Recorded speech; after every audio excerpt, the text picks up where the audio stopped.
Bonjour. Bonjour. Alors, ça va toi? Oui, ça va. Nous revoilà pour une autre question de Didier. C'est ça, avec une nouvelle question. Ouais. Alors, la question de Didier, c'était quoi? C'était comment on fait si on part en vacances? Ouais. Quand on part en vacances, si on peut, ou bien si on part. Ouais. En fait, c'est Didier nous demandait comment on s'organise pour partir. Si on part, oui. Parce que autant vous le dire, quand on est éleveur de chiens, c'est un peu compliqué quand même de partir. Hein. C'est pas évident. L'année dernière, tu es parti. Tu es parti rejoindre ta famille au Maroc. Ouais. Et moi, je suis resté à la maison. Voilà, parce que à ce moment-là, on n'avait personne de très compétent pour nous garder l'élevage. Et là, cette année, on a trouvé l'astuce, en fait, c'est que ce sont ses parents qui vont venir. On a géré le truc. Hein. On s'arrange, au lieu que ce soit nous qui payons les billets d'avion, enfin nos billets d'avion et qu'on part au Maroc, on va payer les vacances des parents de Latifa pour qu'ils viennent nous retrouver. Voilà. En même temps, ça leur fera découvrir un petit peu notre vie ici, ce qui est toujours important. C'est ça. Voilà. Après, voilà, c'est notre fonctionnement. On fait comme ça. Chacun décide un petit peu de faire les choses à sa façon.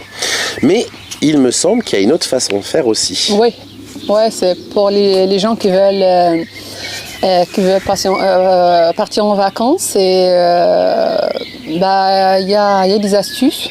Ouais. Comme ça existe des groupes sur Facebook. Exactement. Hein. Où il y a des gens très compétents qui ont fait des études. Oui, ils ont souvent des formations. Un BEP ou bac pro élevage canin et félin. Et donc, en fait, ils ont travaillé déjà pendant 2-3 ans en élevage de chiens. Bon, souvent, ce sont des jeunes qui n'ont pas forcément les moyens de s'installer. Et donc, ça leur fait toujours 3 sous. Et ce sont des contrats... Pour notre part, nous, ça nous est déjà arrivé de faire travailler des jeunes comme ça.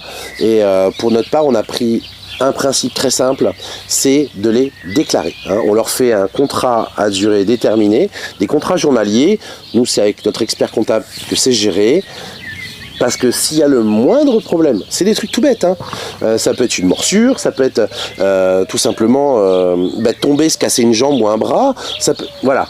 Ça vaut pas la peine, franchement, pour économiser 3 francs 6 sous, ça vaut pas la peine de faire n'importe quoi. Autant faire les choses proprement et déclarer, et comme ça évite tout problème. Tout simplement, il faut se protéger ou protéger la personne qui vient. Bien sûr, c'est aussi protéger la personne.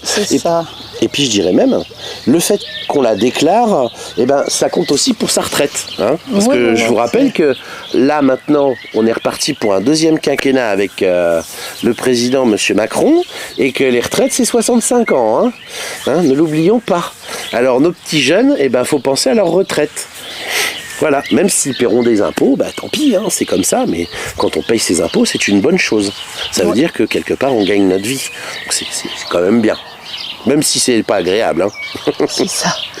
Et ça, le fait de faire travailler quelqu'un pour vous remplacer, pour que vous pouvez aller en vacances pour quelques jours, ça ne vous empêche pas de rester en contact tous les jours avec la personne pour voir comment ça marche, est-ce que tu vas bien, est-ce que la maison bien, les chiens bien et tout. Oui, d'ailleurs, le jour où je suis venu te rencontrer au Maroc, à chaque fois que je suis parti voir Badab au Maroc, c'est ce que je faisais en fait.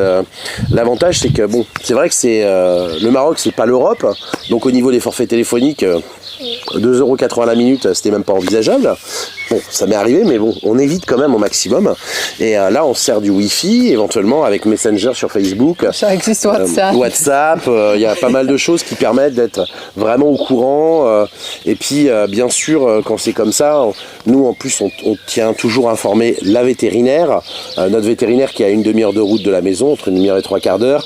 Donc, à ce moment-là, comme la véto est au courant, si jamais il y a un problème, l'avantage qu'on a, c'est qu'on travaille vraiment avec une vétérinaire et toute une équipe qui est avec elle, qui sont assez exceptionnelles.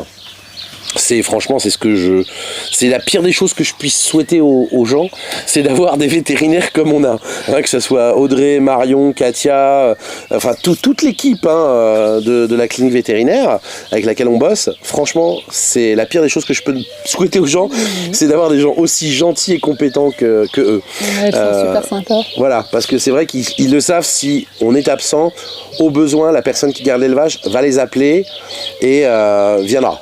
Voilà. À ce moment-là, ils viendront, s'il y a une urgence, c'est plus facile, quoi. Suivant l'urgence, hein, bien sûr. Voilà. Bon, c'est comme ça. C'est comme ça, voilà, madame, elle l'a dit. Bon, bah, si c'est comme ça, tu l'as dit, moi, j'ai plus rien à dire, alors. Si. On fait quoi? Bah, abonnez-vous. Ouais, likez. Et likez si vous aimez la vidéo. Si vous l'aimez bien. Bon, moi, on s'en fout, je suis un vieux con, un gros con, c'est pas nouveau. Alors, si vous l'aimez bien, vous mettez un petit pouce. Si vous avez autre questions, vous pouvez les poser. Ouais, sur YouTube, et on y répondra. Et si les questions sont vraiment très pertinentes, comme celle encore d'aujourd'hui de Didier, eh ben, on vous fera une petite vidéo. C'est ça. Et ça sera des petites vidéos comme ça, qui ne sont pas très ennuyeux, très longs. Ouais. Et n'hésitez pas à nous dire sur YouTube, si ce format de petite vidéo vous plaît, bah vous nous le mettez. Voilà. Je vous dis à bientôt. Au revoir. Je t'aime. Moi aussi. Salut.